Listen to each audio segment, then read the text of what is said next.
The Tequila Worm by Viola Canales. Chapter 8. My Plastic Thea. The father of Marcos, a ninth grader from McAllen, drove us all the way to Harlingen. We went into a huge cement building and sat through hours and hours of scholarship tests with about 20 others. Papa, Mama, Lucy, Bertha, and I had been discussing the school for weeks. But early on, we had at least agreed that I should go ahead with the testing. I was summoned to Mr. Thomas's office a month later. "Sophia, this is Mr. Weld from St. Luke's," said Mr. Thomas, smiling. Then Mr. Thomas excused himself. "Hello, Sophia," said Mr. Weld, shaking my hand. He motioned me to sit next to him. He had neatly combed brown hair, little wire glasses, a crimson tie, and a dark sports jacket with patches on the elbows. I couldn't help thinking that a hunting dog, a beagle perhaps, would go perfectly with this outfit. "Sophia, you did very well on the test. Congratulations," Mr. Weld said. "Oh, thank you. I didn't even know the results were back. And congratulations on being at the top of your class." "Thank you. What are your favorite subjects?" "English and math." "And how many students are in these classes?" 30 or so. The classes at St. Luke's have 10. The 10th grade class next year, your class, will only have 15 students, and we make sure they all go on to college. Sophia, do you want to go on to college? Yes. How about sports? Do you like sports? Yes. Is this the interview? Everything is happening too fast. So what's your favorite sport? Soccer. St. Luke's has a terrific girls' soccer team. It travels all around competing with other teams. I smiled brightly. "Sophia, I'm here to offer you a scholarship to St. Luke's Episcopal School." Mr. Weld beamed. Thank you," I said, feeling my face turning white with shock. "Are you interested? We'd love for you to come, and Mr. Thomas is so excited." "It sounds great, but, well, my parents." "Yes, of course. I'd really like to meet them, Sophia. I can tell them about the school and answer their questions. I also brought a whole carousel of slides to show them. How about I come over to your house tomorrow, around 6? "I'll talk to my parents, but how much money will it cost to go to St. Luke's?" Mr. Weld lit up again. "The scholarship covers everything. All your family will be asked to contribute is $400, a very small portion of the boarding costs." $400? That's a lot. My parents received Mr. Weld the next day in the living room with a pot of coffee and a platter of pan dulce.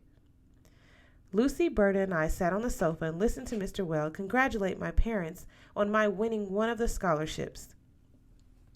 I had decided to let him tell them. Papa and Mama smiled politely at Mr. Weld and then looked at me. Berta and Lucy jabbed me in the ribs.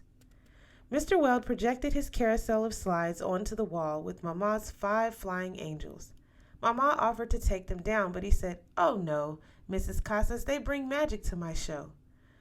Berta and I laughed. And the slideshow was magical, especially the images of the emerald green playing fields. After Mr. Weld left, Papa, Mama, Lucy, and even Berta seemed subdued while I was excited. "Hey," I said, as I placed my hand on Lucy's small shoulder, "who died?" Silence. "Mija," Papa said, "we're very proud of you, that you won one of the scholarships. Right, Mama?"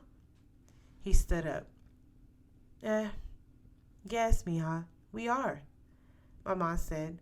"But, well, we still have to decide as a family what's best for you, whether you should accept it. So it's a time for you to go see Tia Petra." Lucy and Bertha didn't say a word. The sofa covered in plastic, the lampshades covered in plastic, the coffee table, the dining room table, the everything table, even the carpet, plastic, wall to wall plastic, strips and strips all taped together. Tia Petra's house had everything wrapped in line, covered and trapped in plastic. That was how it was on the day I went over to see what she thought about the scholarship, since Tia Petra was also my godmother. I found Tia Petra carrying a fat spool of tape.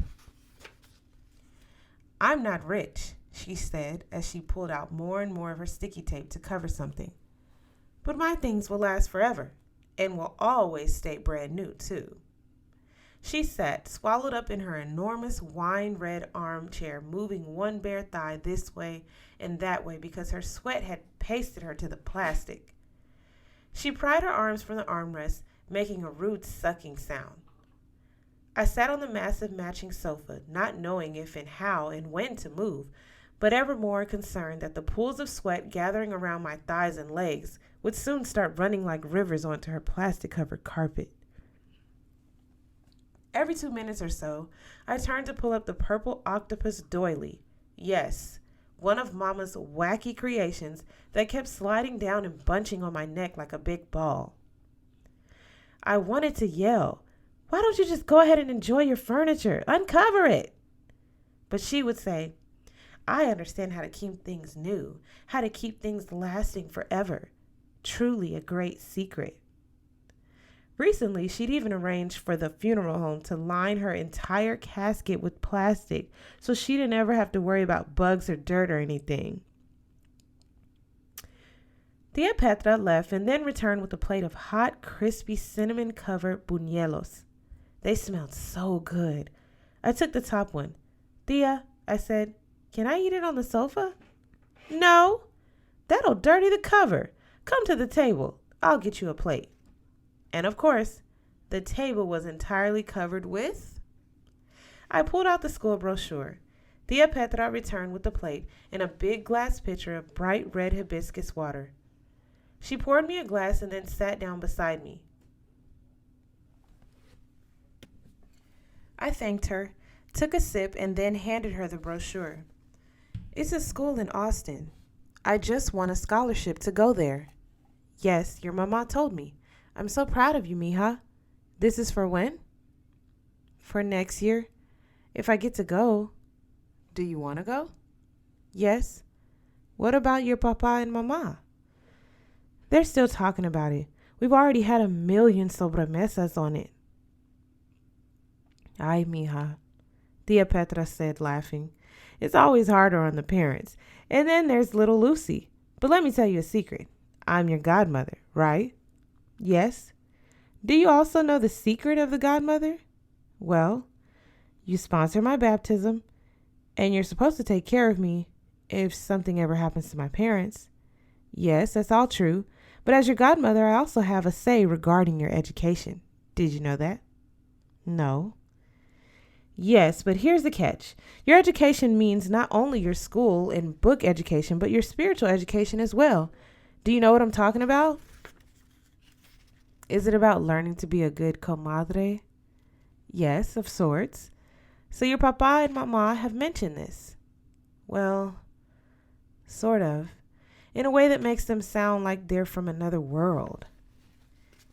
Tia Petra started laughing. "What do you mean?" "Well, mama worries that if I go away to St. Luke's, I won't learn to be a good comadre.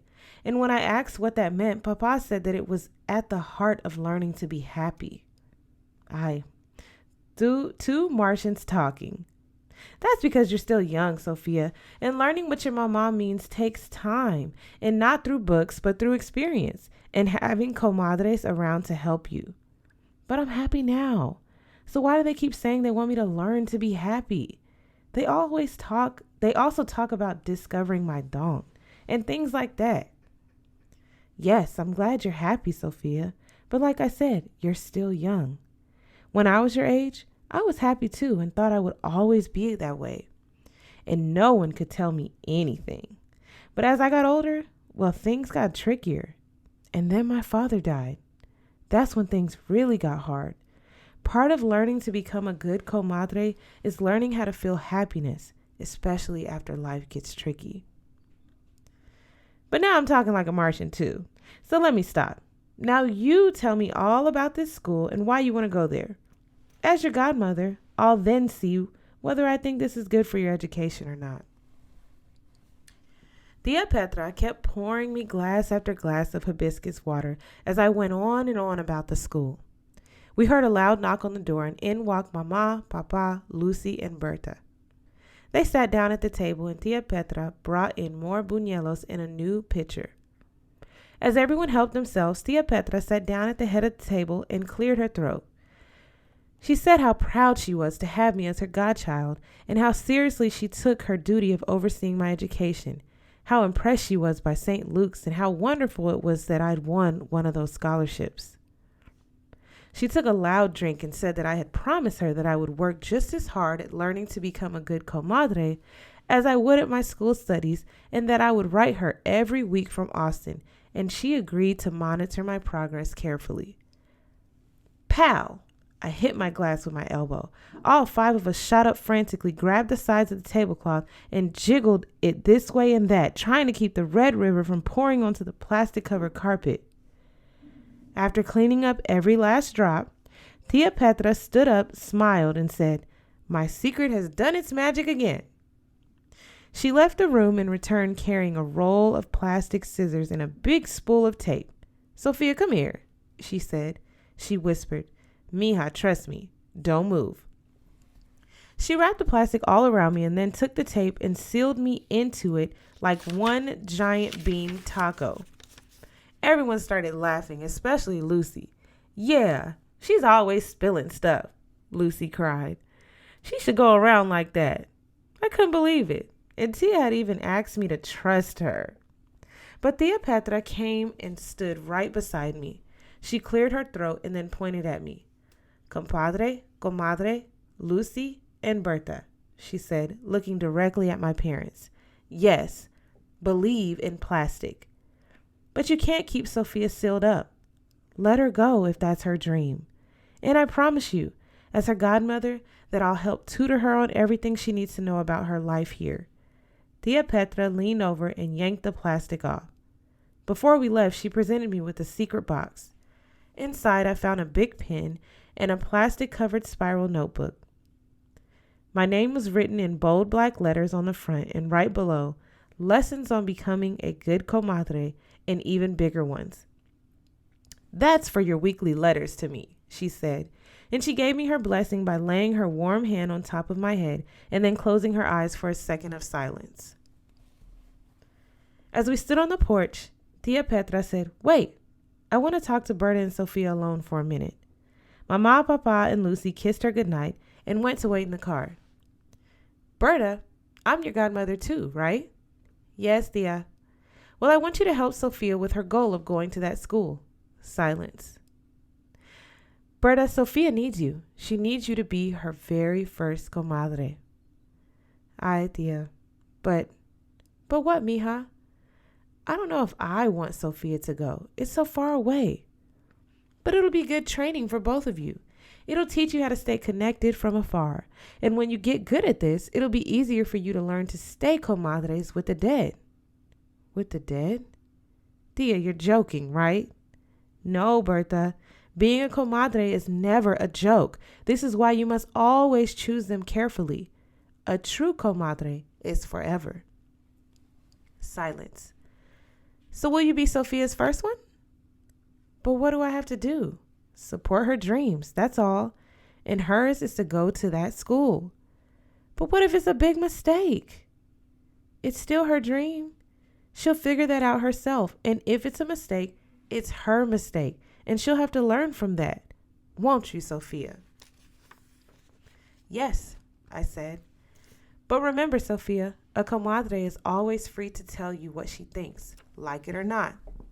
"Okay." "Yes, I think this will be very good training for both of you. So, Berta, will you do it?" "Well, I guess so. Yes." "And you, Sophia, will you be Berta's first comadre too?" "Yes, of course, but I don't know what her dream is." Tia Petra laughed. "Oh, Bertita will have too many along her way. Just wait and see. That's the secret behind those great teeth of hers. She'll always be biting off more than she can chew." I laughed, and eventually Berta did too. We kissed Tia Petra good night. When we joined Papa, Mama, and Lucy in Papa's old Ford, Bertha said, Sophia, I'm so excited for you, really. They stared at Bertha. Thanks, Bertha, I said, smiling. Yes, thank you very much. As we drove home that night and I stared out at the passing darkness, I felt I had never loved Bertha more.